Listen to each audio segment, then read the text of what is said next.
Okay, if y'all ready, we'll go ahead and get started. If you would join me in prayer, please.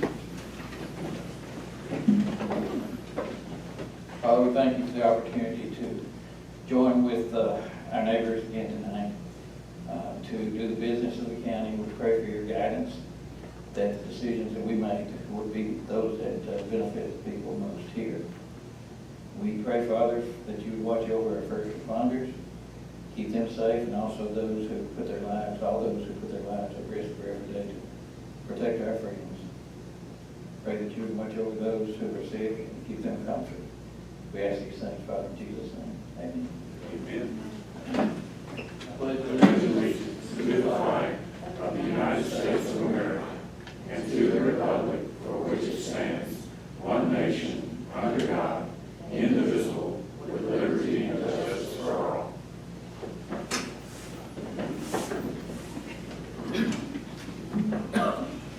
Okay, we've got a lot of minutes for approval tonight. I did, yes. I have one. Assuming y'all approve the agenda. I have one change, Charlotte. Okay. What change do you like? Remove item 14. Okay, item 14. I actually have some changes myself that I just maybe skip over. Carly, can I just ask generally, and you don't have to respond, and maybe David suggests we don't respond, I don't care, but can you just tell me why your thinking was to put that on and then why take it off?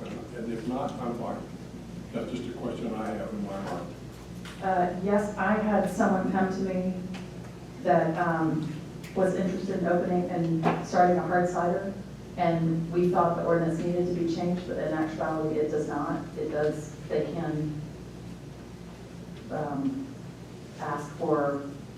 Okay, so the state law is there to cover what was being Well, discussed, or would have been discussed for that subject. state law or our county ordinance? I don't know, that's a question.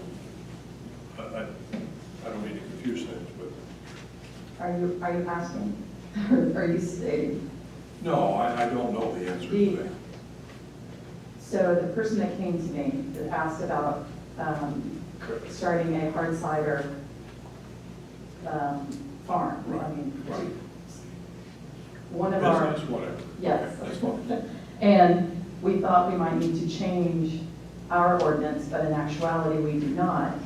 They can create their hard cider under our farm winery ordinance that's already established. That's fine. That's just a clarification, and I think that's good for the citizens to know. Thank you. That's fine. Sure. Oh, we still got changes, or I was going to make a motion. No, I still got some more Okay. changes I need to throw in here.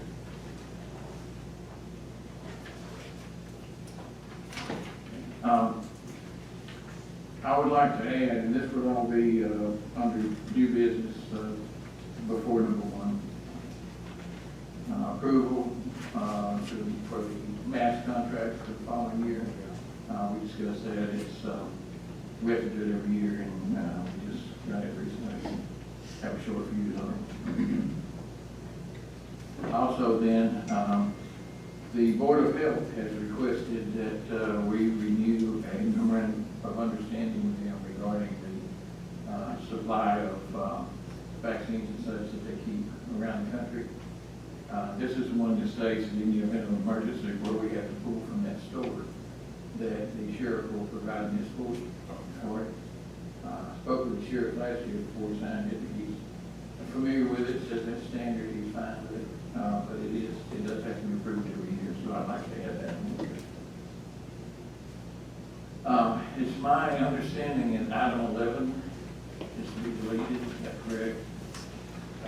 Because the individual has decided not to purchase the property and open that to. So I would also say to delete item number 11. Are there any other changes? No. If not, you I'm going to make a motion to accept the agenda as changed. All right, I'll second that. Any discussion? All in favor? Aye. Okay, let me real quick write these changes for y'all that you reminded me.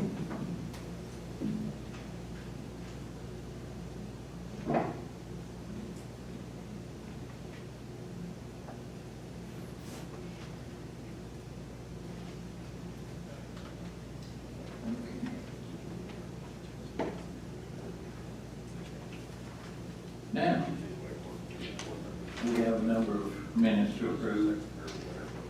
The July 2nd special call meeting, July 2nd executive session, July 8th special call meeting, July 10th executive session, July 10th work session meeting, July 11th special call meeting, July 11th regular meeting, July 11th executive session, July 11th executive session. I don't know if it's on We've it had twice. two that day. Yeah, we had two that day. Okay, wow. All right. That's two in one day. July 24th special call meetings and July 24th executive session. Does anybody have any corrections to the minutes for any of those days? I have none. Yep. If not, I would make a motion that those minutes be approved. Second. All in favor? Aye. Okay, Sandy, want to give us our financial statement, please?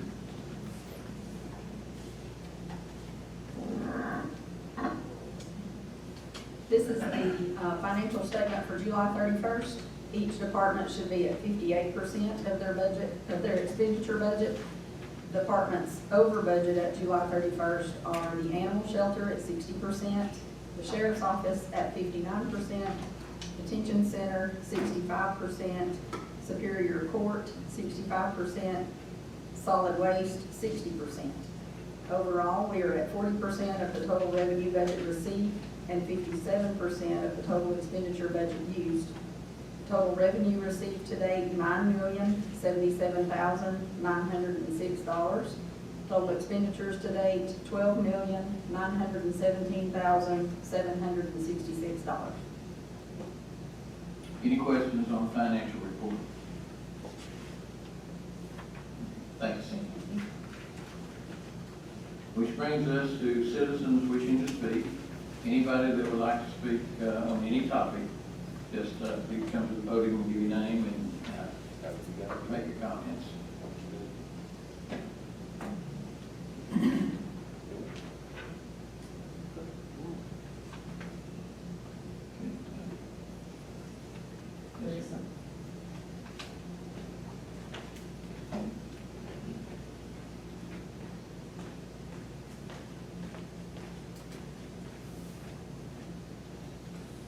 So Charlie, you and I spoke the other day about this issue with the cane corsos, and I'm not sure exactly what I'm doing in this hearing or whatever it is, but it's an ongoing issue, has been for about 6 years now. People in the neighborhood won't walk anymore because they're afraid. It's just a bad issue, and this guy just keeps getting away with everything, and something needs to be done about it. John Goodwin. John Goodwin. I agree with you on all counts. We are a bit limited in what we can do. I mean, we have to work within the system. So, I made a comment, and I was only just sort of half kidding, I guess, earlier this morning, that if I was a dictator and had the power, I could fix this. But since we don't live in a dictatorship, we have to work within the system we've got. And sometimes that gives the person who is causing some problems protections that make it difficult to stop the problem from happening. Let me tell you what we do have that I believe will help. This is not something that we put in place specifically with this one person in mind, it applies to the entire county, because we can't single him out and do anything. We have changed our policy at animal control in that previously, if an animal was brought in that was found off the owner's property, it was a $150 fee to reclaim it. If it came in again, it was another $150. What we've done is we've lowered the first offense to $100. And if that person who comes in is willing to have us spay or neuter the particular animal, then we'll lower it to $75. That's the first time. And this is per owner, not per animal. The second time an animal from that owner comes in, it's $300. And if they want to spay and neuter, we back it up one level to $100. Third time it comes in, it's going to be $600. Then $900, and then it'll be $1,000. Once we reach the $1,000 level, every single time that animal comes in, it'll be another $1,000 to get it back out again. Now, citations go along with that. This is not just pay the money and leave. You still get the citation. Currently, and I'm assuming David, I can talk about this as public knowledge for what we've got in the shelter now. One of the dogs in question came in week before last and was reclaimed at $150. Within about 3 days, we had it again. We still have it. We've advised the owner that it will be $300 to get it this time. That's the progression. Or it can be $100 if we're allowed to spay or neuter it. As you might imagine, that wasn't desirable there. Since he breeds them. So, yeah. So, we've still got the dog, and we'll have it until it's $300. Now, if he comes up and he pays $300, he'll get his dog, and he'll get another citation. That'll be 2 he'll be holding. If we get it again, 600 and up to where I believe, not necessarily right at the $300 level, but I think by the time we get to that $900,000 level, it is going to provide a deterrent. But how many animals is it gonna kill before that happens? I understand that. What I'm saying, and I'm not arguing your point, I'm just saying I don't have the authority to just go out there and take a man's dog. I understand. You're the first person who's really jumped in and helped us with this, and I appreciate that. Well, thank you. We're trying to figure out how to address this. And the unfortunate part is there's no quick way.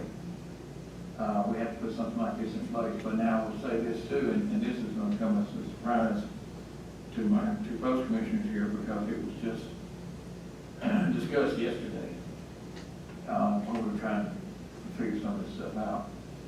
We need some changes made to our animal control ordinance. Now, I could not introduce those tonight because I have to be able to advertise them for at least a week with the agenda. So in September's meeting, there will be on the agenda to make some changes in our animal control that will make it easier to address this kind of situation.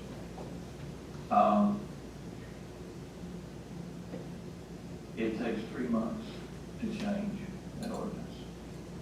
In September, I will make a motion to the post commissioners that we advertise these changes, assuming that's approved. In the October meeting, prior to the October meeting, we'll have a special meeting. There will be a public comment section for anybody to comment on the proposed changes.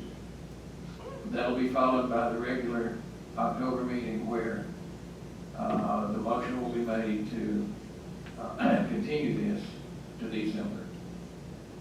Assuming that's approved, in the December meeting, the motion will be to approve the changes. And if that's approved, the changes will go into effect the following day. Now, I can't tell you specifically what those are now because, this all just really kind of started snowballing yesterday. So I'm still trying to work out what will be the most effective way to address this. The citations that are currently pending, 2 of them, will be addressed in Superior Court. He has been to Superior Court previously. We have some questions about whether all of the conditions that were imposed at that time are still in place. We checked on that. I can't obviously speak for the judges. I think it would be fairly safe to say that they don't care for seeing the same offense keep coming back and back. So, my hope is that maybe there'll be a little more teeth in the sentence this time. But this has gone on for 6 years. Oh, I Until agree. I yesterday, agree. nobody really seemed to care. And he's hiding, I love dogs, I have 3 dogs of my own. But they don't get out, they don't run around, they don't attack, the wildlife and people's personal pets that may be out in their backyard where they, the big dogs that jump the fence. But this predator law, he's playing behind that, and that basically states, livestock. It's not eliminate all the cats, dogs, possums, raccoons, and everything else that moves in the neighborhood. I'm going to go out on a limb here, and I'm not a lawyer down. David may bring me back in here. He does that regularly. And say that I don't believe the predator law would necessarily override our law that you can't be off the owner's property unless it's on leash. So, whatever intentions he has for controlling predators, all well and good on his property. But once they go off his property, that's a different thing. Now, one of the changes that I'm going to suggest in this, and honestly at this point it's the only one that I'm really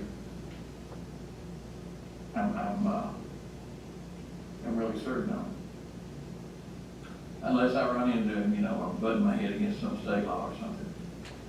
In my discussions with Daniel and Jeremy from Animal Control, one of the things that they said was that they can catch one of the dogs, because basically it'll come up to them and then they capture it and they take it, and that's the one they've got right now.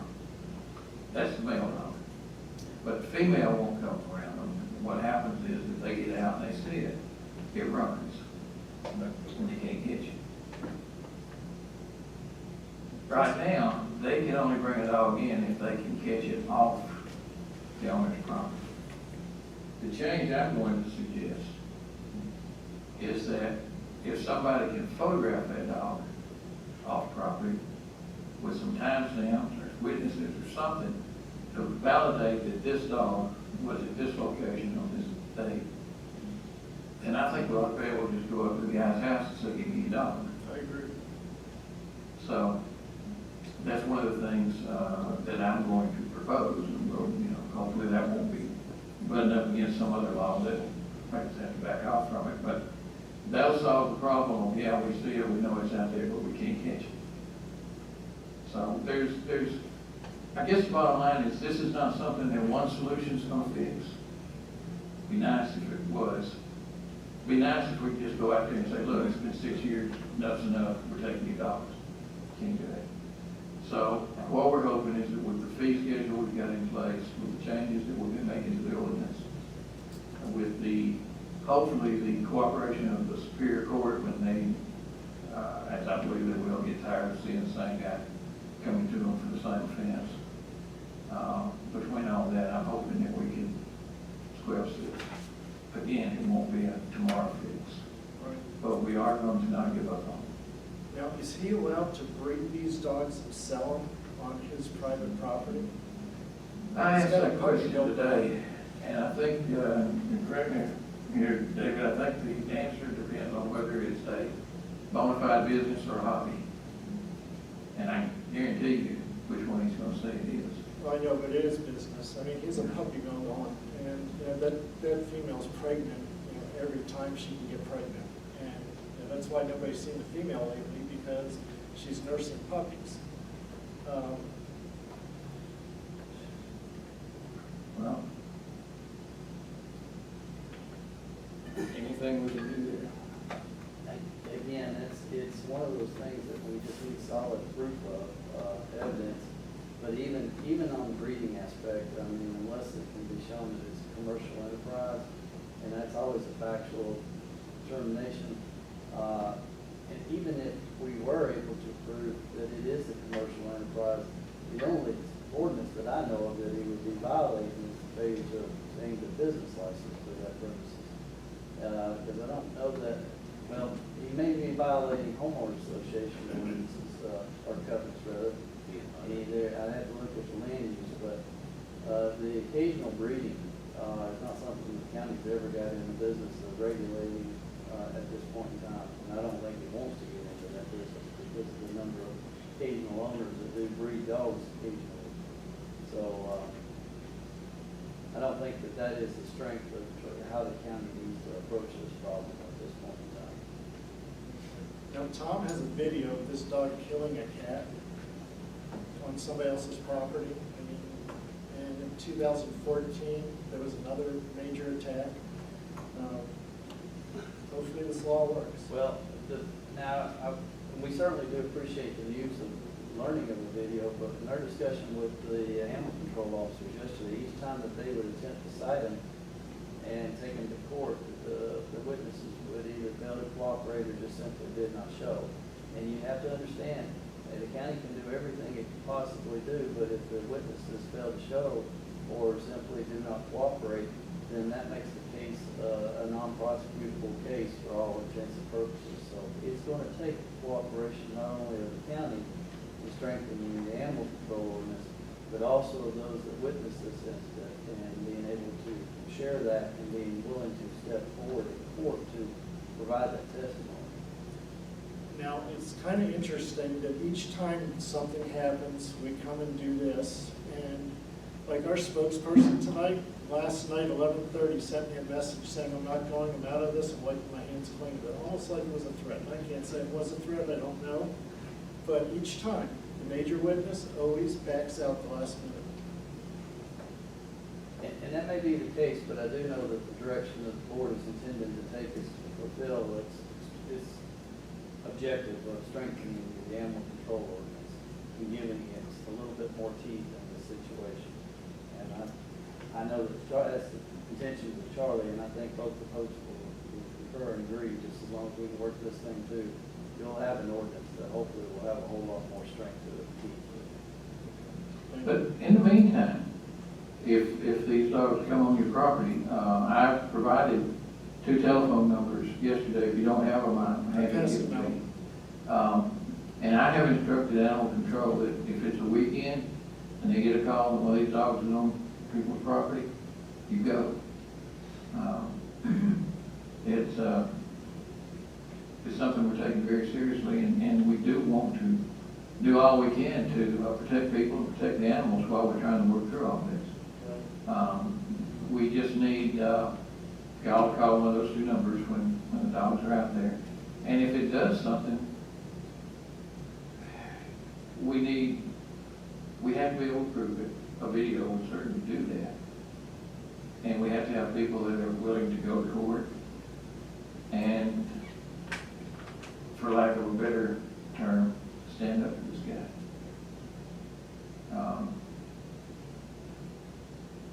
As long as, well, I probably will not say more about that, but we do want to fix it, and we want to fix it as quickly as we can. And if y'all have any other suggestions about what might work to do that, by all means, let us know. Well, I sent you an email today, and I don't know if you got it, but I said, if these dogs are captured, they need to be sent to a responsible owner where they can actually work and do what they were bred to do. Like Montana, Colorado, Alaska. Was that recently? Because I don't remember. I sent it this morning. This morning, yeah, but I don't remember seeing it this morning. Did you send it to my county? I sent it to the email address I had when you sent me a message. Okay, maybe that might have been my personal email. I check it about every week or so. I will tell you now that if you will send it to my county email, and it's just CPARIS, CPARIS, at gilmercounty-ga.gov. I'll see that. Okay. So I'll resend it. I have one last question, I'll stop. The last time there was a major incident, he was requested by the court to get hazardous pet insurance for $50,000. And I'll guarantee he doesn't have it. And the last cat it killed, or almost killed, was $3,500, which the neighborhood all came up with to save this woman's cat. He didn't pay a cent towards any of it. I don't ever see anything that looked like that on that document. Is that a civil case that you're speaking of? Do you guys know, Jeff? No, I don't. The criminal case proceedings that we looked at today did not indicate anything of requirement to obtain an insurance policy of that nature. I'll go back and recheck it. But my understanding was he was requested or told to get hazardous pet insurance for this type of situation.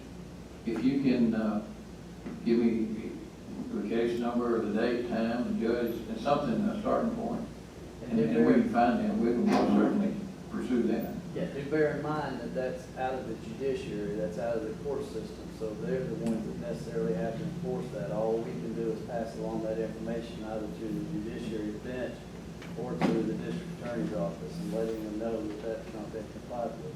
We have to have proof that it's not been complied with. And that's a hard fact to find out.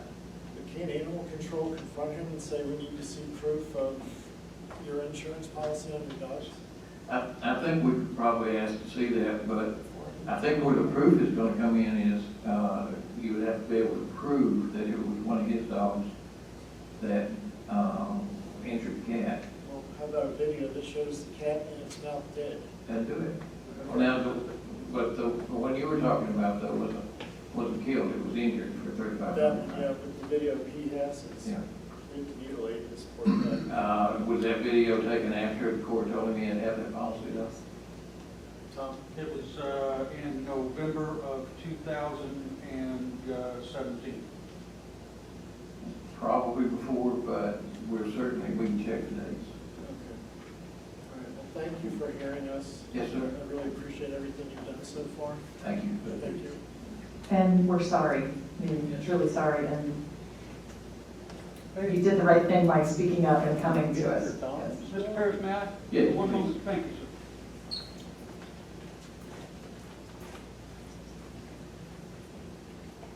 I'll be brief. I know you all heard enough about dogs today.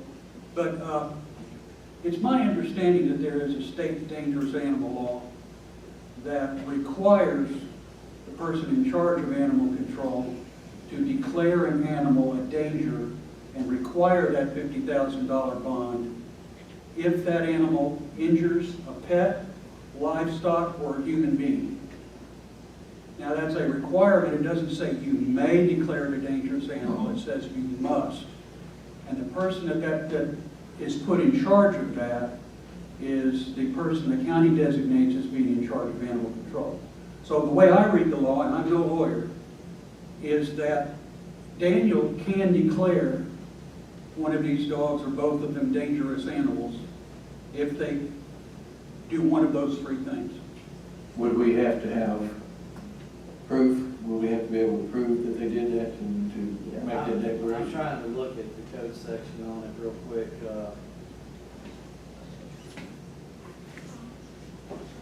I'm sorry, my name is Thomas Barnes.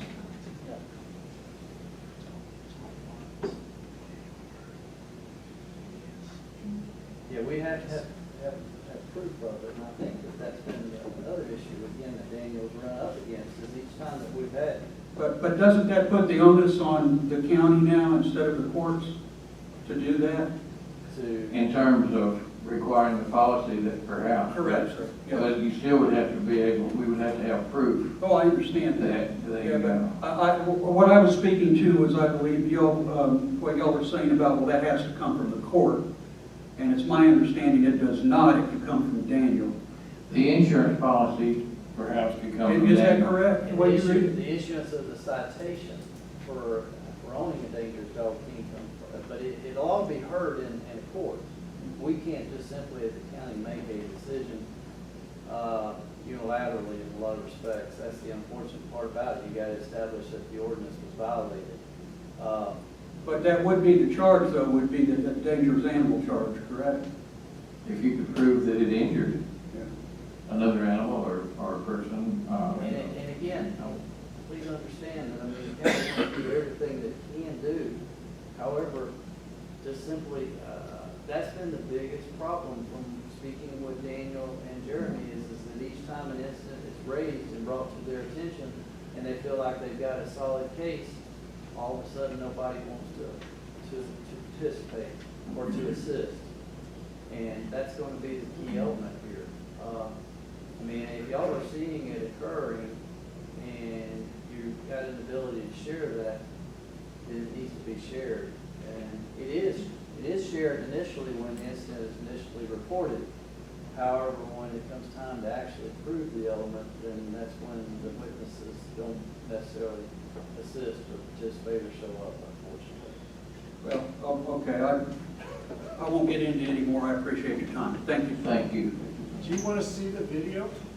No, Okay, because you won't like. You really don't. no, I don't. I know what it is. I had a question. I live in the city. I actually live very close to y'all. We've had those dogs in there. My question was, I was an animal control officer for 12 years. We had a vicious dog ordinance where I worked, and if the court deemed a dog to be vicious, it could be removed from the owner whether he likes it or not. So I don't know what kind of ordinances you have. I don't know what kind of ordinances you're looking at or what you're looking to change. Also, my question was, as a citizen, are we allowed to sign a warrant and go to the judge and have the man, well, where I was from, he was basically, I guess you could call it ticketed. It wasn't like physically arrested, but he was required then to go to court. So as citizens, are we allowed to sign the warrants? It's gonna be a lawyerly question. They can go and seek a private warrant through the magistrate's office. I mean, of course, I know we have to have evidence. I always have pictures. I never lost a case in 12 years, not one case, because I didn't make that case. Yeah. But that was my question. Like if one of us saw the dog and got the picture off property, could we go to the magistrate or the judge and have them issue a warrant for that guy to appear in court? Because animal control cannot be everywhere. Animal control could be on the other side of the county, you know, whenever we call. And these dogs aren't going to sit there and wait for them. Well, it sounds like you can, and I would encourage it. So that is allowed. That's my understanding. You can file a private warrant. You can file an application for a private warrant through the magistrate's office. Okay, that was my question, because I came You from. know that there is some risk to you doing that individually, though. Because the person likely will be arrested, and then they could potentially file charges or seek some civil redress from you. However, back to one of the things that y'all were talking about, while off the owner's property kills a pet animal, which is what has occurred, provided, there's always an exception. However, that this subparagraph shall not apply where the death of such pet animal is caused by, and it lists and classifies a couple of different type of working dogs. A dog by a dog that is working or training as a hunting dog, a herding dog, or, and this is what the owner continues to maintain, a predator control dog. And that Daniel and Jeremy were sharing that with us yesterday, is that he continues to maintain, and I think, sir, you had indicated that that's the shield that he's trying to hide behind. But doesn't it state that they have to be on his own property when they do that? Yes, my understanding he has to be on his own property or with the permission of the owner. It says while off the property's owner is the way it reads. What about our ordinance? It While off says- the owner's property. What about our ordinance? It says if it's off his property, it has to be on leash. Yeah, now a violation of the leash law is a little different than that dangerous dog law. Well, yeah. But when I read Is it, that something we could put in our revised ordinance, that we could have our own stipulation for dangerous dogs? Our own vicious dog. Yeah. So we can look at it, it'd be a little bit more restrictive than the state, and, but we can definitely look at it. Well, I mean, it sounds to me like that might be the way to go, to put it in our ordinance. Actually, that may be, I agree. I'm looking at it here, the definition that was put in, and this was put in many years ago, but it doesn't seem to accept out. And that may be the other thing that's causing Daniel a little bit of an issue with this. But nonetheless, I mean, the ordinance is going to be reviewed, and there are going to be changes that I know that will be made, and it should be in place no later than October, It would be December by the time we got it in place. November. Well, we advertised in September, first reading in October, November, yeah, okay. I really can't count, I just, what I wanted to ask you about though, I know of, or I've read about communities that do things like, for instance, banning pit bulls, or banning some breed. What keeps us from just banning predator dog training in Gilmer County? Well, actually, what is predator dog training? We can come up with a definition. Yeah, and then you're creating, there may be some legal issues there very well be. And remember what we heard yesterday is that he's now crossbreeding. Yeah. So now we've got the introduction of a new breed that he's trying to supposedly create.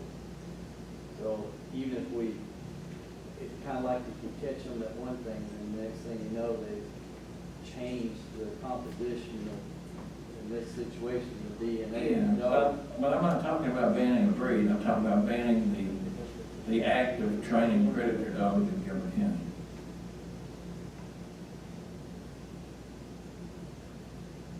As being, That's gonna be real close to hunting dogs and coon hunting and those other whatnots. I'm a little concerned, but I wouldn't want to get into that area. Because, you know, that's how they train coon dogs. They I used to. suppose we could just ban some people.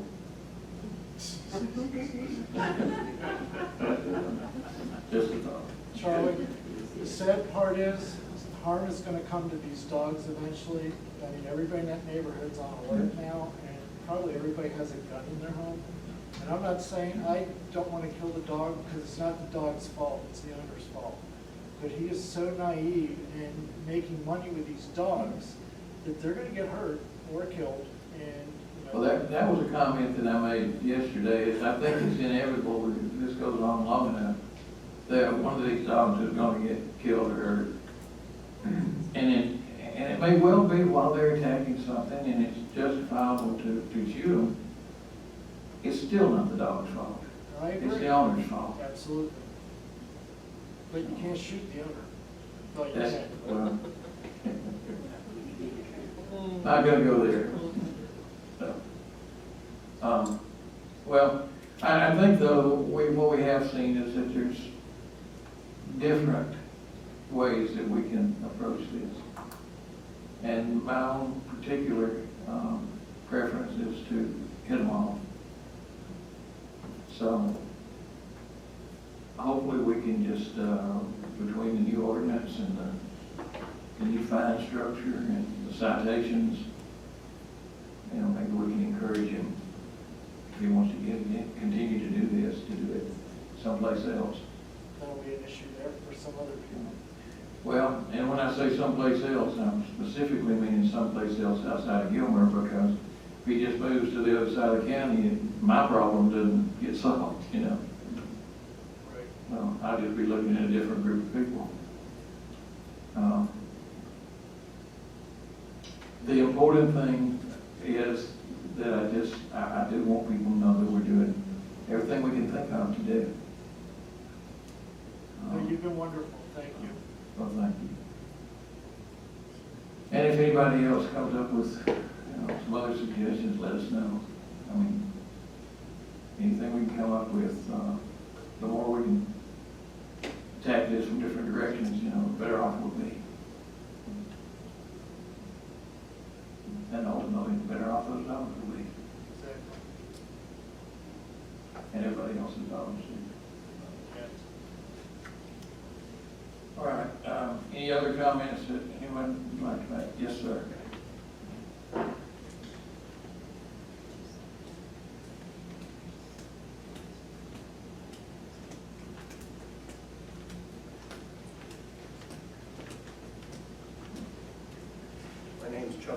and I live in Canoe House, and over the last 3 or 4 years, I've had run-ins with the King Corsos.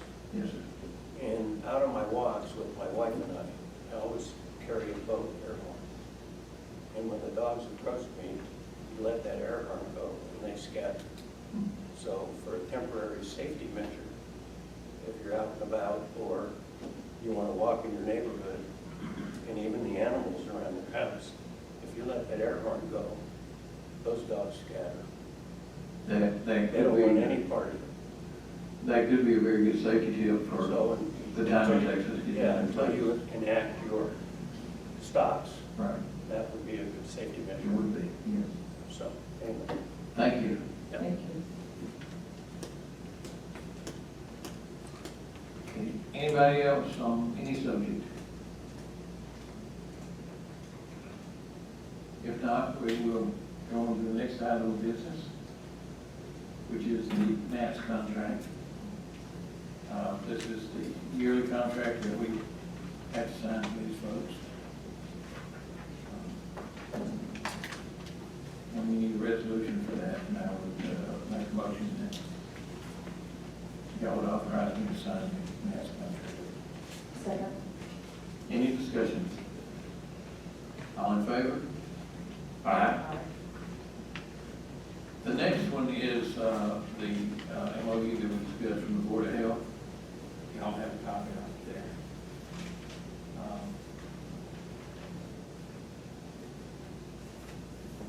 I want to make sure I've got the terminology.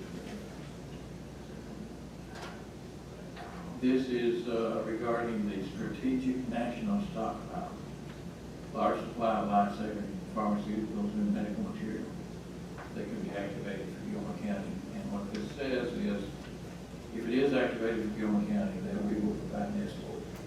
Now, in my discussion with Stacy last year on this, what that should look like is that the sheriff will provide an escort from the Gilmer County line, and whatever counties may be across, the sheriffs of those counties would provide the escort across their counties. And apparently, because this is some quite valuable stuff over and above the value of its medicinal purposes. Any questions or concerns on No, it's been in place for several years that I remember, and I think it's a good approach to national emergency. So I'll make a motion that we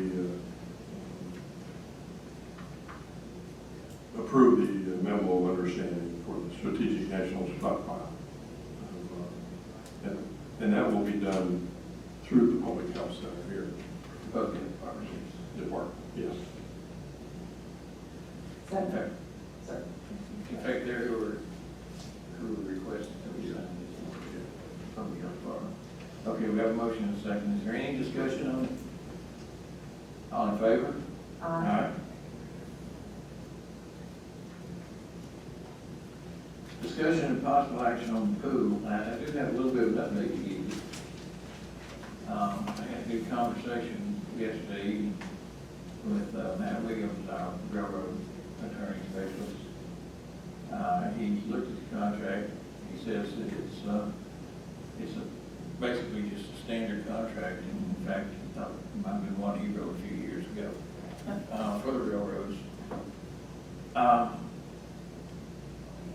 He had a couple of suggestions. He mentioned that in terms of railroad crossing, that the main concern is the question of liability. That's a private crossing.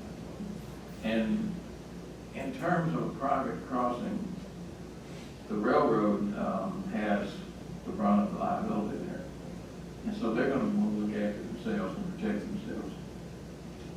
If that was a public crossing, then the railroad would be not necessarily less liable, but the county would come into it as well.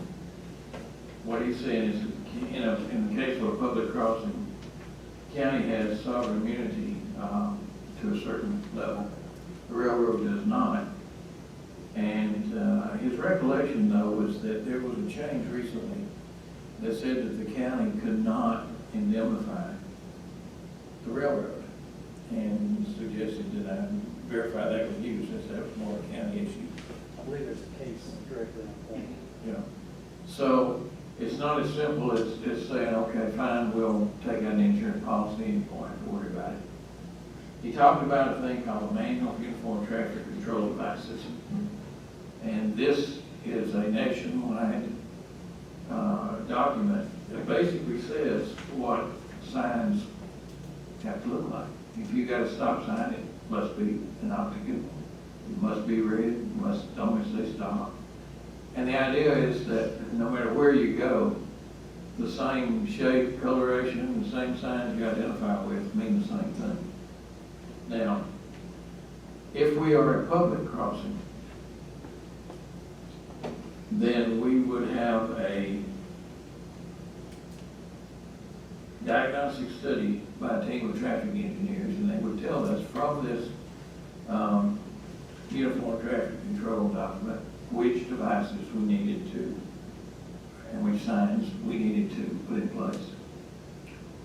Once we put those in place, we're essentially covered in terms of having taken the proper steps in terms of signage, and even if it were to include flashing signs or whatever.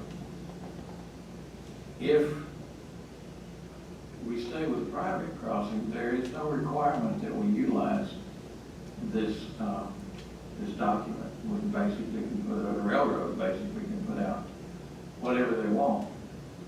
The problem with that is, if a car crosses the track and gets hit and people get killed and the lawsuit follows, any attorney can say, you should have posted this sign, or you should have posted that sign. If you'd have done this wouldn't have happened.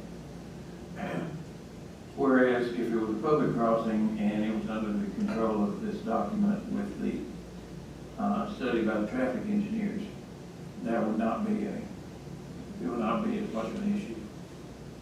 Bottom line is this: he strongly suggests that we make this a public crossing. And in fact, I did find a letter, you found a letter, and I found your email, where the railroad had asked back in 2011 that this be made a public crossing, and I said that to him. He seems to believe that if we can make this a public crossing, that he can get us better terms from the railroad, and asked if I would like for him to pursue that possibility, and I told him absolutely. In our discussion of what it would take to make this a public crossing would be that we would, of course, have to complete the purchase of the property that we're talking about. We would then, on both sides, the soccer field and the new property. So what we would have to do would be to carve out space for that road with easements on either side, which we could do because we're on both sides. And then designate this as a county-maintained road. And at that point, we can make it a public crossing.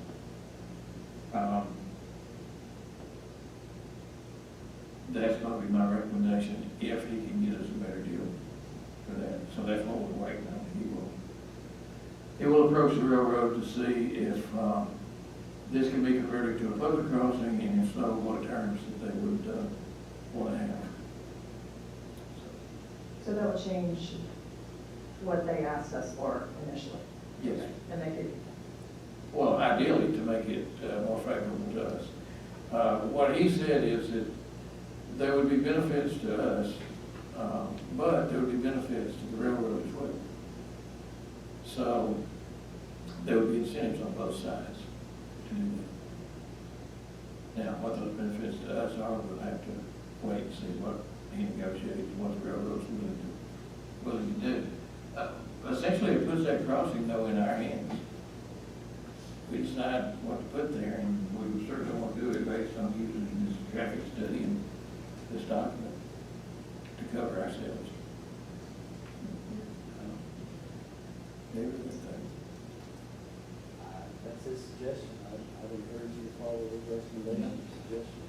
he believes that, overall, we can come out a little bit better with the public than the private. By virtue of what I'm looking into it, but there's a, need to be some sort of certification submitted to, I guess, the National Transportation Board or somebody like that to change it.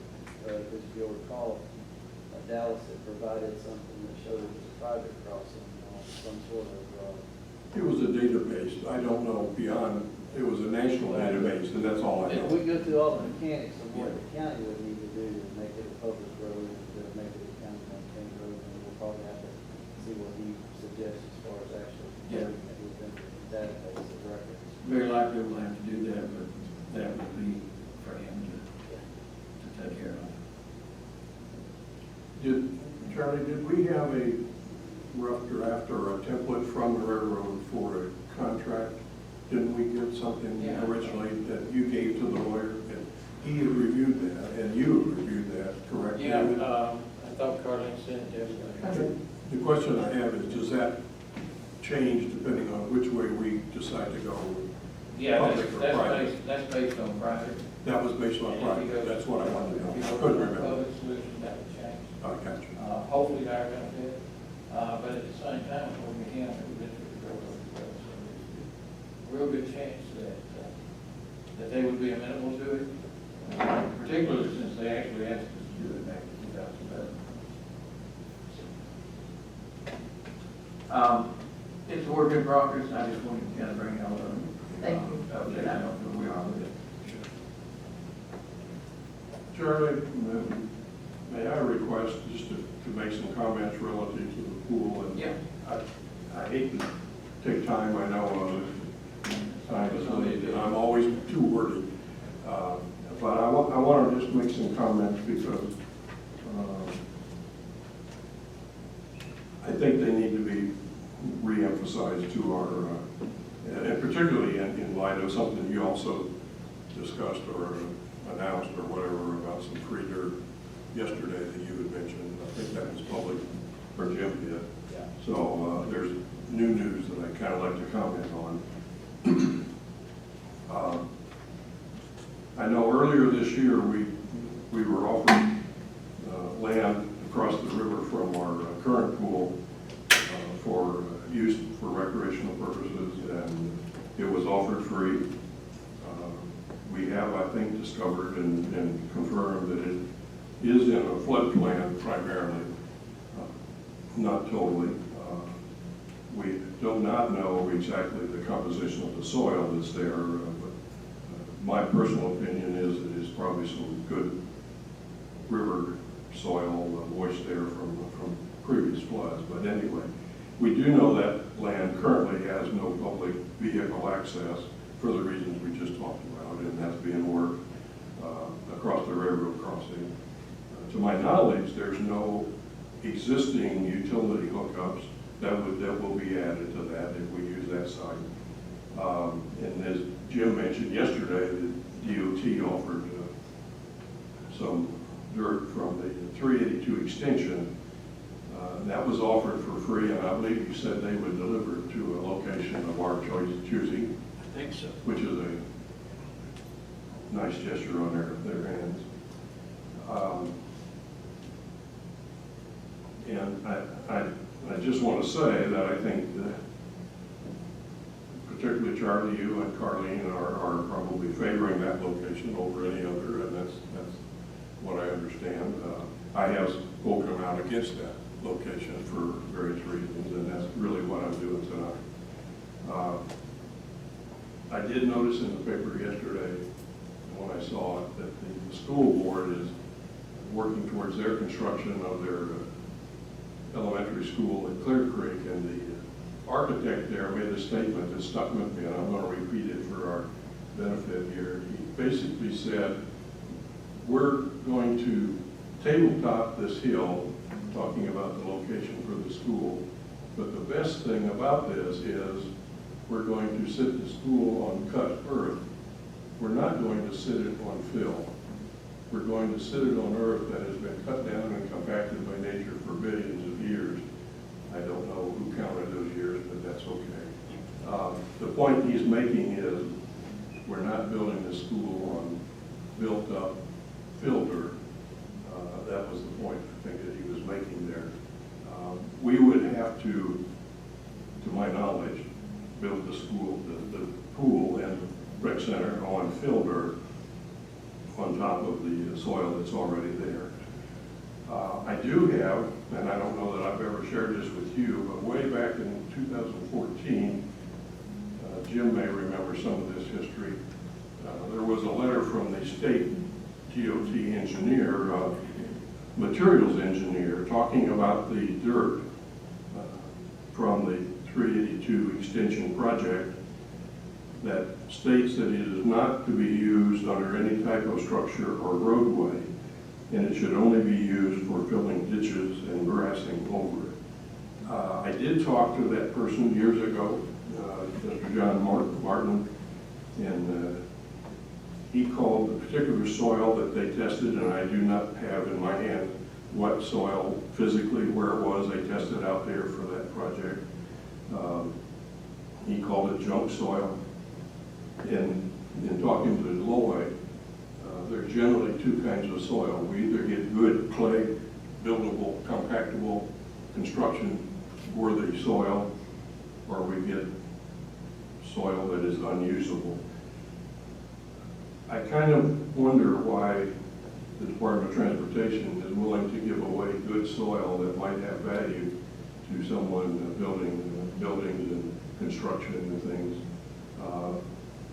I'd like to know before we accept that dirt whether it's usable for a building construction or not. I don't want to take that chance. That's a kind of an action item I have.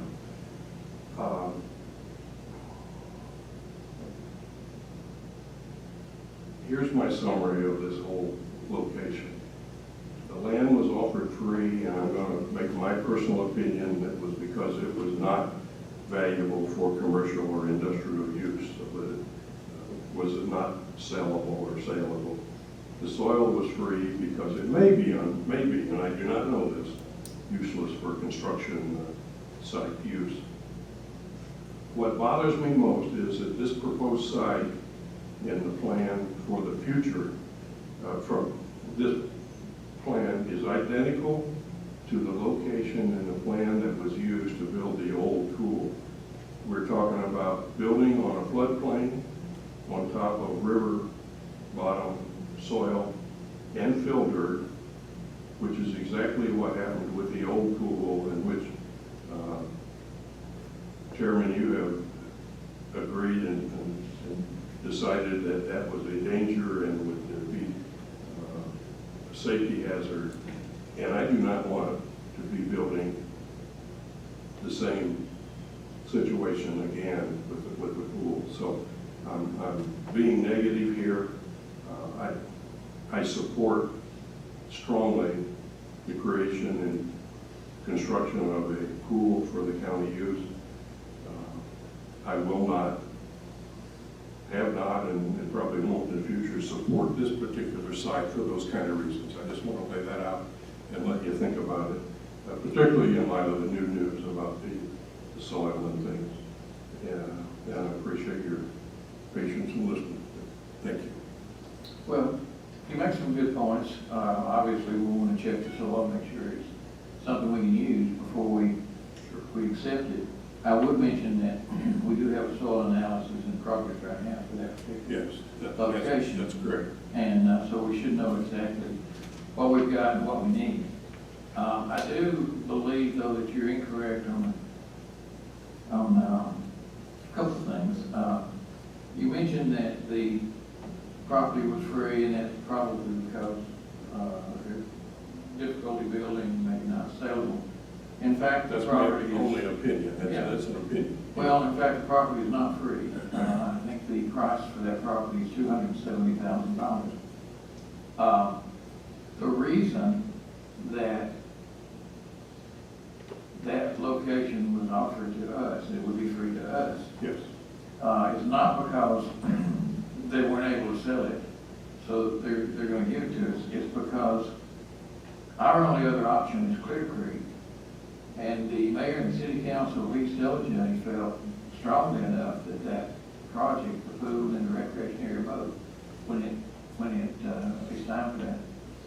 needs to be in the central part of the county.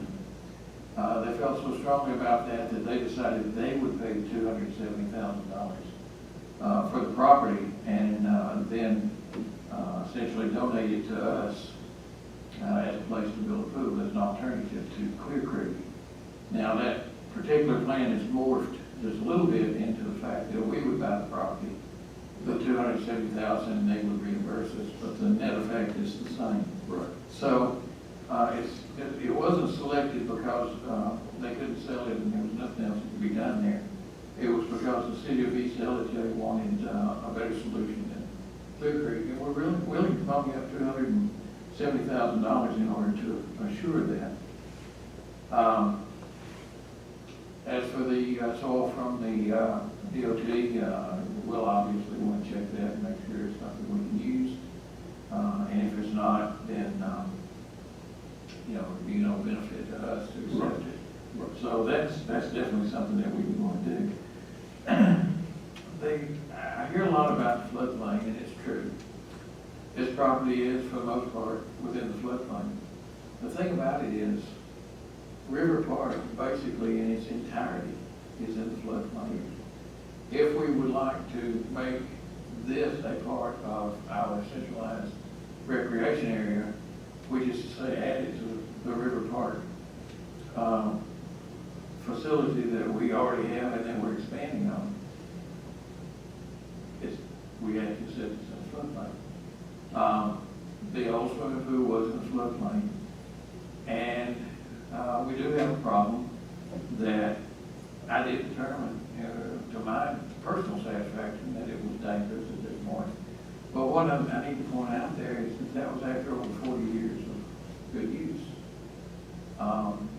So if we build a pool there, and 40 years from now we have problems with it leaking, my suggestion to the folks who will be there at that point, which I won't, will be time to build a new pool. The lifespan of a pool is not 40 years. We just have to get that out of it before it finally Exactly. I agree. died on us. So, I do have different thoughts on it, on those things, than you, and that's fine. If we both agree on everything, probably would be good. It'd be wrong. It'd be a duplication of it. Right. But yeah, I did want to point out though that those things that property not free, the reason it's there is to be with the River Park and the whole park's in the floodplain. In fact, biggest part of Gilmer County, sometimes I think it's in the floodplain. That's fair.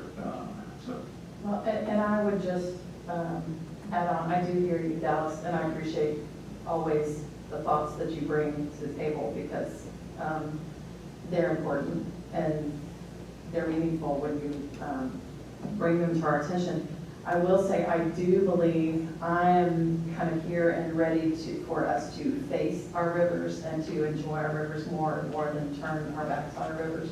The river park is already started. It's a beautiful park for our citizens to enjoy, and I do think it makes sense to have the pool there if all the other ifs, we have this railroad issue that has come up. We'll see how that goes and the soil testing that's being done.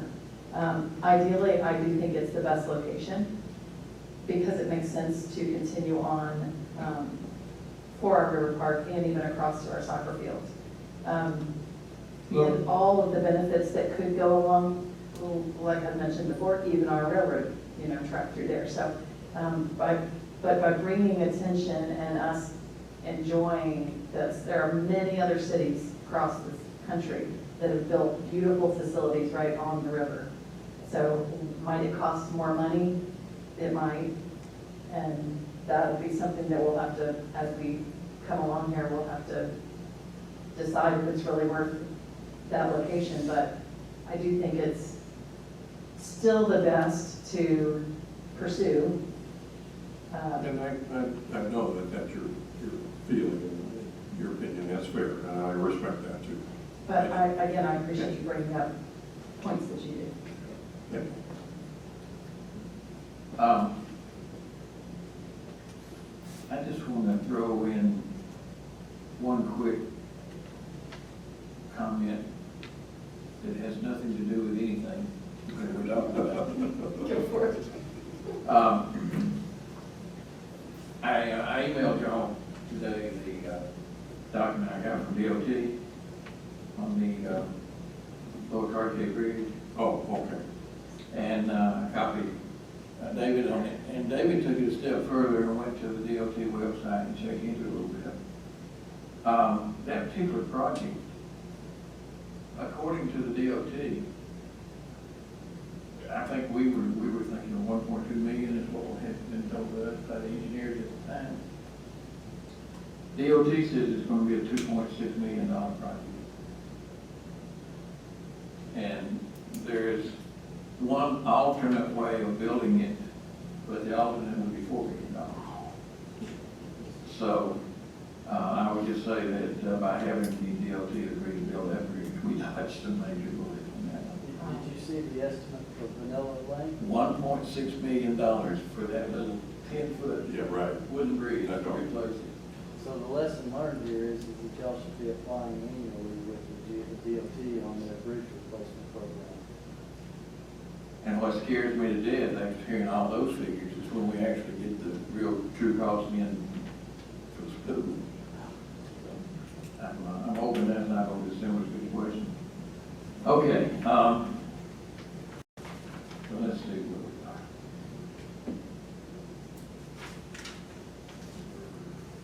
We've got, next thing is discussion and possible action of Carter and Sloop Engineers to approve that contract. And we discussed that yesterday. This will let them go ahead and do the things necessary for us to be able to apply for the grants. And I would recommend that we do approve that. If that's a motion, I'll second it. Now, that is a motion. And any comments? All in favor? Aye. Appointment of a member to the Georgia Department of Behavioral Health and Developmental Disabilities. The name that has been requested for us is Maddie Mullis. And unless y'all have another candidate, I would make a motion that we appoint her. Second. Any discussion? All in favor? Aye. Next is an appointment of a member to the Highland Rivers Community Board. The name requested is Leland Johnson. He is willing to serve. And I would make a motion that he be appointed. Second. Any discussion? All in favor? Aye. Discussion and possible action of changing the October work session regular meeting dates. At this point, I would like to make a motion that the October work session date be changed to Tuesday, October 15th, 9 a.m. And that the October regular meeting date be changed to Wednesday, October 16th, 6 p.m. And that we do the necessary advertising ahead of time to get that word out. Second. Any discussion? All in favor? Aye. Discussion and possible action of bid advertisement for the disposal of the chicken houses at the airport. There's two things that we need to do on that. First would be to declare them surplus. And the second of them would be to approve advertising for a bid for removal. So, can we do that in one motion? Good. So I'd make a motion that we declare them surplus and approve advertisements for bids for removal. Second. Any discussion? All in favor? Aye. Okay, brings us to our first zoning for Pira Hensley, from R1 residential to A1 agricultural. This was two combined parcels for to correct an encroachment.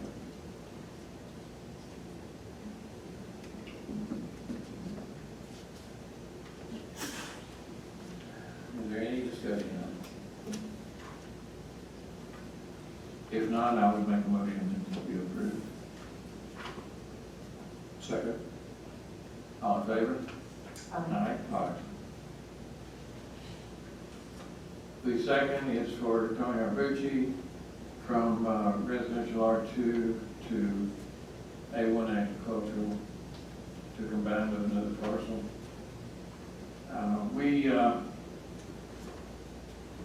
We did have a discussion on that yesterday, that the county policy on that, when it's come up before us previously, has been to deny those.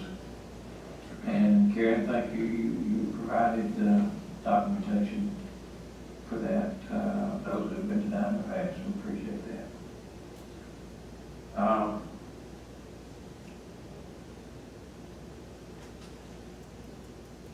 I understand that it's important to be consistent with what we've done in the past. Particularly since I'm the one that was pushing it more than anybody else. I don't want to declare just absolutely that there are no situations under which we would ever approve an A1 in what is a subdivision, because we don't know what may come up.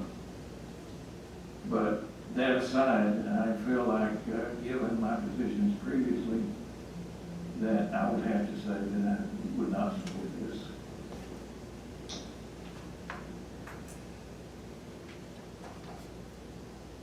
And after looking over the documentation that Karen gave us from the past, when in regards to a subdivision, I would agree with the same, that, yeah, through it. I think it would be maybe not necessarily put us at risk, but be inconsistent. So very regretfully, I'm going to make a motion that it be denied. I'd like to just make a comment as well before we vote on it. That is out in the western part of the county, out where I live, and that county area particularly is not really developed much like in closer to town and things. I really don't know, and I wish I did, the history of how that was set up, and actually this is zoned currently R2, not R1, which is maybe more prevalent in the county than Now, yes, with if you want to R1. say R1, that is probably figure out. Yeah, but it is, I think it's important that we as a commission respect and I don't want to say protect, but take into consideration that anyone who purchases a lot in a subdivision has a certain set of expectations, or should have, that will be a subdivision and will be treated as such and will remain as such, whether there's a homeowners association or whether there's covenants or that, doesn't matter. But if it is set out as a subdivision and has gone through that process, I think it's really important to keep that in place, unless there is really an overriding reason to divide that up. And I don't think we actually have a means of unsubdividing, unless probably every property owner has to do something. I don't even know how that would happen if property owners would want to do away with the subdivision. I don't know that process, if there is one. So I do. In our particular subdivision, there is a process that's in place with the documents, but it involves unanimous. Yes. Yeah. Yeah. So, we always have a couple of things that guide us on this. We obviously want to look for creating a pocket of an island of different zonings. This is not the case here. This does not create an island or agriculture standing alone in the middle of a residential area, so that does not apply in this particular case. But I think just to be sure we maintain the integrity of that subdivision is an important point. And so you made a motion to deny, I believe. And I think that motion would apply to both 8 and 9. Same situation. This next door lots, they're next door to each other. I will second that motion. Okay, so I understand it, on the rezonings, we don't ask for comments on that. Because those would have had to have been given at the planning and zoning meeting. So we have a motion and a second, all in favor? Aye. Aye.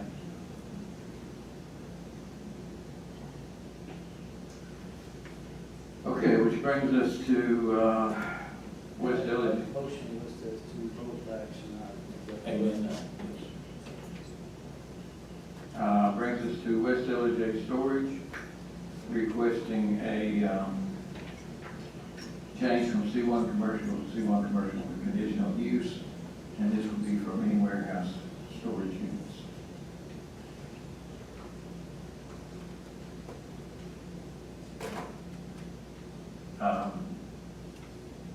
Given the location, I don't see that as personally, I don't see that as bad use of what's already commercial property. So I personally wouldn't have a problem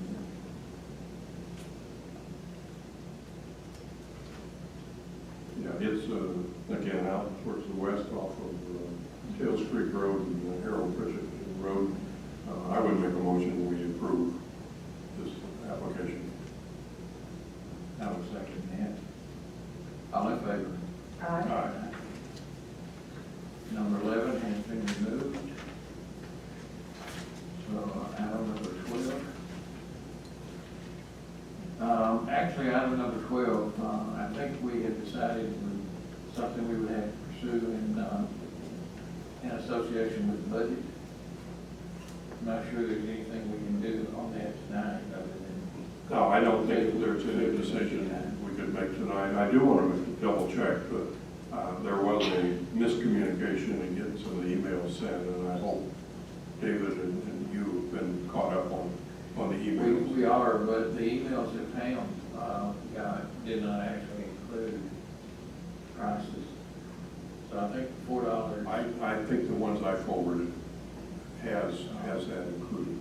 Yeah, but for what Pam had, it didn't. Yeah, maybe. I know there was But, some. you're right. I do have, I did receive, I think, 2 more emails today that I will distribute. It just came from the same person, so I'll distribute those for further review. One of those is interesting in that the company provided a few names of actual recipients of their services in the local area, and I have no intent or plan to contact them, but if you know of someone that could give a personal report of their experience, I think that would be nice. But and I have those, but I don't care to spread that. And I don't know, the only other question, there was a question we had that, did we get an answer from our fire chief relative to how many calls were made just in the last, year or something? We don't have that yet. Okay. We'll have it for the. Okay, that was the only, I think, open question I remember. Well, my recommendation would be on this would be that at budget preparation time, that we basically include this in the commissioner's budget and get it on paper, and then we can debate, leaving it in, taking it out, what we want to do in terms of our budget. And I would say along with that, Charlie, that I would think of this and treat this as a pilot program in my mind. It is a year contract, but I don't want, I want to think of it as a pilot program if we were to approve it, not to think that it's a permanent service that would be offered. So I just want to make sure we don't create a perception until we can prove that it's beneficial and cost effective. But I will add, just my own personal review and research, they are the largest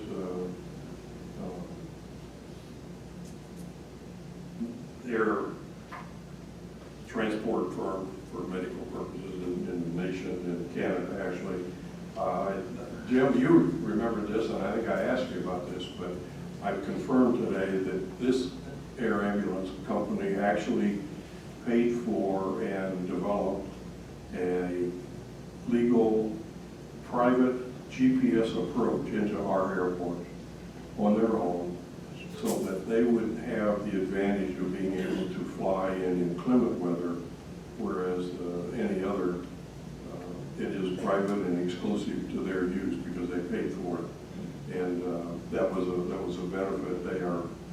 They are also the FEMA primary air carrier, air ambulance service that FEMA uses for their things. So they do have a contact nationwide for that. So there's a lot of good things in terms of their resume. We still got to work out, if we do it, the finances and those kind of things. So I see no decision tonight.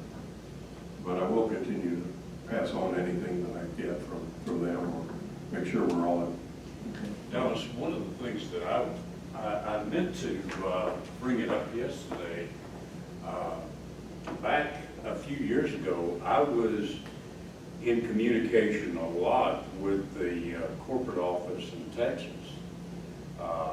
And, you know, if I still have those contacts, that would be a point that I would suggest that the Board of Commissioners talk to the corporate people and, you know, look them face to face. And I'm sure that, you know, with the interest that they have here with Life Force and now that they've got contracts in North Georgia, I'm sure that we could probably persuade those folks to come and sit down and chat.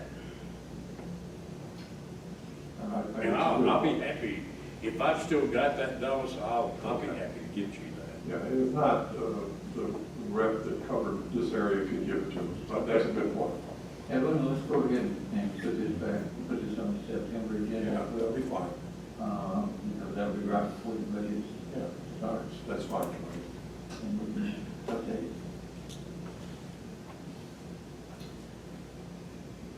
Okay.